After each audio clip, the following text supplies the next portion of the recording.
যারা বাচ্চাদের নিয়ে যাবে তার জন্যও অনেক কিছু টিপস থাকবে। বাচ্চাদের নিয়ে গেলে কী করে ট্রাভেল করলে তোমাদের অনেক সহজ হবে, কারণ বড়দের ঘোরা আলাদা ব্যাপার হয়, কিন্তু ছোট বাচ্চাদের নিয়ে যারা ট্রাভেল করে তাদের অনেক কিছু প্ল্যান করে তবে বেরোতে হয়, কারণ যাতে বাচ্চা কোনো আনন্দটা যেন নিরানন্দ না হয়ে যায়। সেই আনন্দ মানে প্রতিটা মুহূর্ত যেন আমরা আনন্দ করেই জার্নিটা করতে পারি, কারণ এই যে ঘোরাটা ট্রাভেল করাটা তো একটা স্মৃতি, সেই স্মৃতিটা যেন আনন্দের হয়।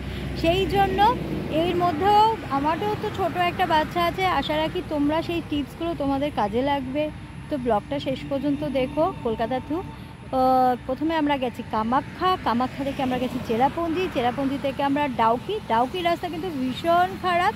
ডাউকি হয়ে আমরা আবার গুয়াহাটি স্টে করেছিলাম, গুয়াহাটি থেকে আবার তোমার এখন বাড়ির দিকে রওনা দিচ্ছি। রাস্তায় যদি যেখানে আমাদের আর গাড়ি চালাতে ইচ্ছা করবে না সেখানে স্টপ করে একটা হোটেল নিয়ে কাছাকাছি থাকবো, তারপরের দিন কলকাতায় যাব। আমাদের ইচ্ছা ছিল এখানে যদি জলদাপাড়া বা ঝালংয়ের কাছে কোথাও ওয়েস্ট বেঙ্গল ট্যুরিজমে থাকতে পারি, তো এইবারে কদিন থাকার ইচ্ছা ছিল কিন্তু সেটা হয়নি, কারণ আমরা আগে থেকে বুক করে আসিনি।